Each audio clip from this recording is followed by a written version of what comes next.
कुणाल भगत, इनका सवाल है कि ओशो का आनंदम मेडिटेशन है, क्या उसका उपयोग होता है, उसका कोई फायदा मिलता है?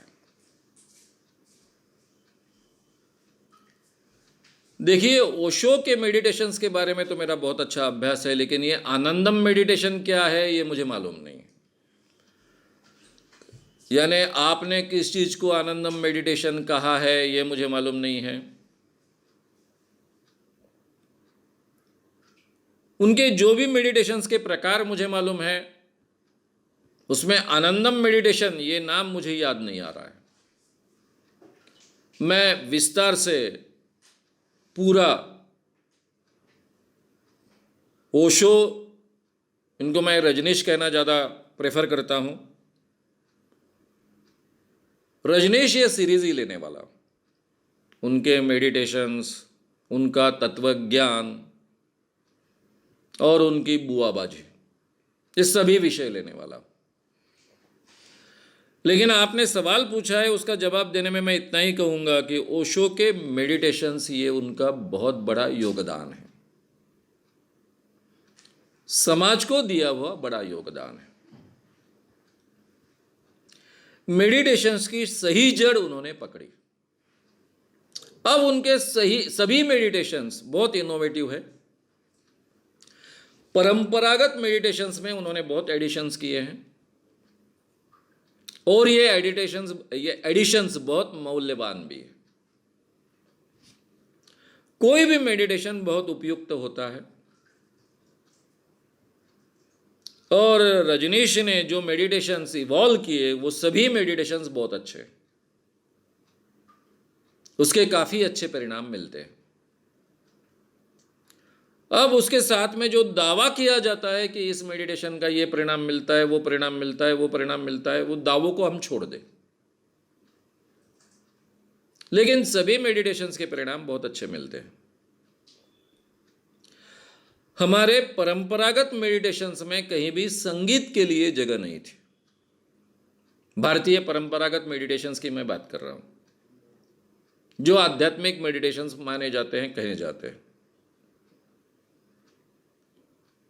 उन्होंने भारतीय मेडिटेशंस का बहुत अच्छे ढंग से अभ्यास किया। भारतीय परंपरा में संगीत में मेडिटेशंस थे, उसका भी अभ्यास किया। यानी भारतीय परंपरा में मेडिटेशन के साथ में कहीं संगीत नहीं है, लेकिन भारतीय परंपरागत संगीत में मेडिटेशंस है, उसका भी बहुत अच्छे ढंग से अभ्यास किया। भारतीय नृत्य कला में भी मेडिटेशंस है, उसका भी बहुत अच्छा अभ्यास किया।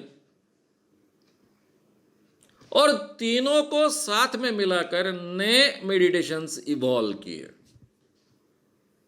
मानव जाति को ये रजनीश का बहुत बड़ा योगदान है, ऐसा मैं मानता हूं। और इसलिए उनके हर मेडिटेशंस का बहुत सुंदर उपयोग होता है। ये आनंदम मेडिटेशन के डिटेल्स अगर मुझे आप बताते तो शायद मैं कुछ ज़्यादा और बोल सकता था। मैं इतना ही कहूँगा, संगीत, नृत्य और भारतीय परंपरागत मेडिटेशंस, इनका सुंदर संयोग उन्होंने अपने मेडिटेशंस में किया है। और ये उनके लिए इसलिए संभव हुआ कि उन्होंने सम्मोहन का बहुत गहराई से अध्ययन किया था। केवल अध्ययन नहीं किया था, तो उन्होंने सम्मोहन, हिप्नोसिस का बड़े पैमाने पर उपयोग किया। उनके ध्यान में आया कि हिप्नोसिस ये शब्द का उपयोग करने से कुछ फायदा नहीं है, मेडिटेशन, योगा इस शब्द का ज़्यादा फायदा है। इसलिए उन्होंने सम्मोहन की जो बातें होती है, उसकी जो थियरी होती है, उसके जो नियम होते हैं, उनका बहुत सुंदर उपयोग अपने मेडिटेशंस में करवा लिया। और ये तीनों का कॉम्बिनेशन कर कर संगीत, नृत्य और मेडिटेशन, नए मेडिटेशंस डेवलप किए जो बहुत महत्व के हैं।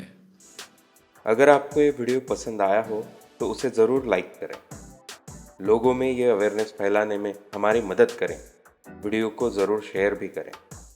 तो हमारे YouTube चैनल श्याम मानव को विज़िट करें ऐसे सारे वीडियोस का आनंद लेने के लिए हमारे चैनल को सब्सक्राइब करें।